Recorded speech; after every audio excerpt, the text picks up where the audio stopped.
बहुत समय पहले की बात है। हिमगिरी पर्वतों के बीच बसा एक छोटा सा राज्य था सुरम्यगढ़। वहाँ की राजकुमारी का नाम था राजकुमारी शशिबाला। शशिबाला बेहद सुंदर, दयालु और साहसी थी।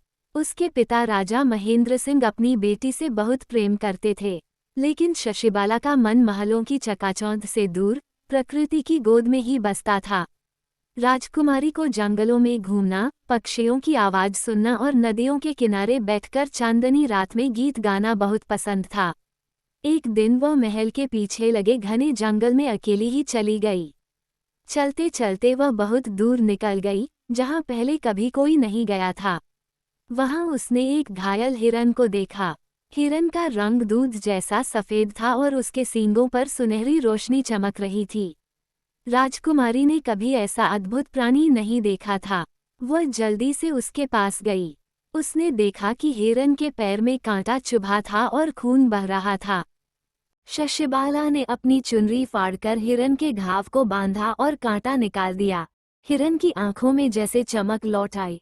उसने अपनी जादुई आंखों से राजकुमारी को देखा और फिर बोल पड़ा, हे दयालु कन्या, तुमने मेरी सहायता की है।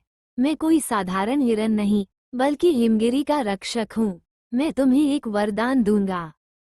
राजकुमारी आश्चर्य में पड़ गई। उसने हिरन से पूछा, क्या तुम सच में मुझसे बात कर सकते हो? हिरन मुस्कुराया, हाँ राजकुमारी, मैं जादुई हिरन हूँ। सदियों से इस जंगल की रक्षा करता आया हूँ। अब तुम मेरी मित्र हो।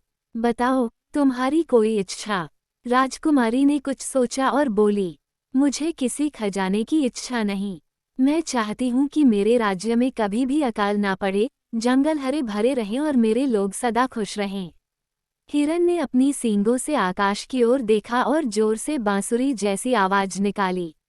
देखते ही देखते बादल घिर आए, बारिश हुई, सूखे तालाब भर गए, खेतों में हरियाली लौट आई। फिर हिरन बोला, तुम्हारा राज्य अब सदा खुशहाल रहेगा। पर याद रखना, जब भी संकट आए, जंगल में आकर मुझे पुकार लेना। मैं अवश्य आऊंगा। इसके बाद हिरन हवा में गायब हो गया। राजकुमारी ने अपनी आंखों पर विश्वास नहीं किया, पर जब वह महल लौटी तो सचमुच राज्य में हर ओर हरियाली फैल गई थी। लोग खुशी से झूम उठे। राजा ने बेटी की बुद्धिमानी और दयालुता की बहुत प्रशंसा की। कई वर्षों तक राज्य सुख शांति से चलता रहा, पर एक दिन पड़ोसी राज्य के लालची राजा ने हमला कर दिया। चारों तरफ अफरा तफरी मच गई। सेना हारने लगी। राजकुमारी को अपने जादुई हिरन की याद आई। वह रात में छुपकर फिर उसी जंगल में गई। चांदनी रात थी। वह रोते हुए बोली, हे जादुई हिरन, जहाँ भी हो, मेरी पुकार सुनो। कुछ ही पलों में हिरन चांद की रोशनी में प्रकट हो गया। उसके सींगों से रोशनी की लहरें निकलने लगीं। उसने कहा, डरो मत, हे राजकुमारी, मैं तुम्हारे सैनिकों को शक्ति दूंगा। हिरन ने अपनी जादू से जंगल के सारे पशु पक्षियों को बुलाया। शेर, हाथी, चीते सबने मिलकर दुश्मन की सेना को खदेड़ दिया। शत्रु राजा को माफी मांगनी पड़ी और वह लौट गया। राज्य फिर सुरक्षित हो गया। अब लोगों को समझ आया कि राजकुमारी का असली खजाना सोना चांदी नहीं, उसकी करुणा और प्रकृति से प्रेम है।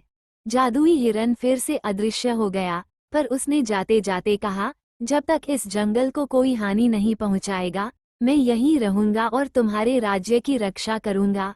राजकुमारी शशिबाला ने आजीवन जंगलों की रक्षा की, पेड़ लगाए, जानवरों की देखभाल की और अपने राज्य को स्वर्ग जैसा सुंदर बना दिया। कहते हैं, आज भी चांदनी रातों में अगर कोई जंगल में दिल से पुकारे, तो जादुई हिरन उसकी मदद करने आता है।